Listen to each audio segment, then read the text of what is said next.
이어서 간추린 소식입니다. 마늘 의무자조금관리위원회는 수입 마늘 포대가리 등 불법 행위를 방지하기 위해 신고 포상 제도를 운영한다고 최근 밝혔습니다. 마늘 자조금에 따르면 올해 마늘 가격이 상승해 신선 마늘 수입이 증가했지만 시중에 유통되는 수입 마늘의 비중이 파악되지 않고 있습니다. 이에 마늘 자조금은 서울 가락시장 등 전국 주요 도매시장에 현수막을 걸고 부정 유통 신고처를 홍보하고 나섰습니다. 수입 마늘을 국산으로 속여 판매한 업자를 신고할 경우 최대 1,000만 원의 포상금을 받을 수 있습니다. 정부가 최근 높은 가격을 유지하고 있는 등유의 가격 인하에 나섰습니다. 산업통상자원부는 관계부처 합동으로 등유 특별점검반을 구성해 등유 가격을 집중 점검할 계획이라고 최근 밝혔습니다. 정부는 등유가 주로 배달 방식으로 판매되면서 주유소 등 업체의 유통 비용 증가로 국내 등유 가격이 상승하고 있다고 내다봤습니다. 이에 점검반은 등유를 대량 취급하면서 높은 가격을 유지하고 있는 전국 각지 주유소, 일반 판매소 등을 대상으로 가격 인하를 계도할 방침입니다. 미세먼지 감축 관리 조치에 따라 내년도 영농 폐비닐 수거 보상 국고 지원금이 1kg당 20원으로 2배 늘어납니다. 정부는 최근 정부 서울청사에서 한덕수 국무총리가 참석한 가운데 제10차 미세먼지 특별대책위원회를 개최했습니다.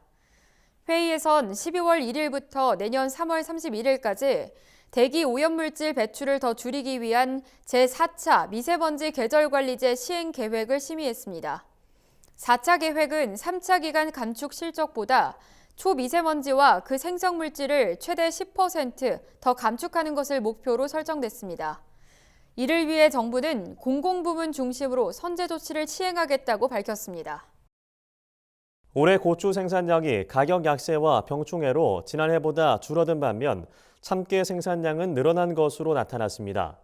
통계청이 최근 발표한 2022년 고추, 참깨, 고랭지 감자 생산량 조사 결과에 따르면 올해 고추 생산량은 68,984톤으로 지난해보다 25.6% 감소했습니다. 참깨 생산량은 11,679톤으로 15.7% 늘었습니다. 고랭지 감자 생산량은 12만 4,484톤으로 5.4% 증가했습니다. 보건복지부는 최근 관계부처 합동으로 겨울철 취약계층 지원 대책을 마련해 발표했습니다.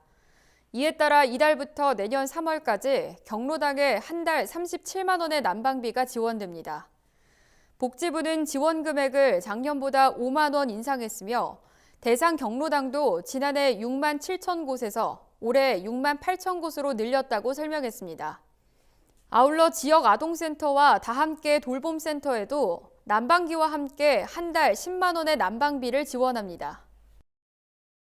한국은행이 최근 올해 마지막 금융통화위원회를 열고 기준금리를 0.25%포인트 올린 연 3.25%로 결정했습니다. 한은 출범 이후 6차례 연속 금리가 인상된 것은 사상 처음입니다. 한은은 여전히 5%대로 높은 소비자 물가 상승률을 안정시키기 위해 인상을 결정했다고 밝혔습니다. 다만 미국의 통화 긴축 속도 조절 가능성 등을 고려해 인상폭은 0.25%포인트로 제한했다고 설명했습니다. 농림축산식품부는 경기 농협안성팜랜드에서 전국 사료작물 품질 경연대회 시상식을 개최했다고 최근 밝혔습니다.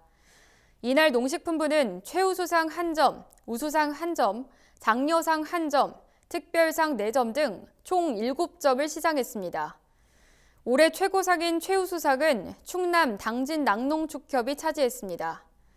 당진낙농축협이 출품한 이탈리안 라이그라스 사일리지는 유기산과 조단백질 함량이 많고 냄새 촉감이 우수해 외관평가에서 높은 점수를 받았습니다. 경기도와 서울우유협동조합은 최근 낙농산업 발전을 위한 경기도 서울우유협동조합 업무협약을 체결했습니다. 협약에 따라 두 기관은 젖소 육성 후 목장 조성, 우수 유전자원 생산 보급 등 낙농산업 발전을 위해 협력할 예정입니다. 경기도는 저지종 등 신품종 젖소 도입 확산을 추진하고 새로운 소득 창출 계기를 만들겠다는 구상입니다. 서울우유도 젖소 송아지 육성 기지를 조성해 낙농 산업 기반을 확대할 예정입니다.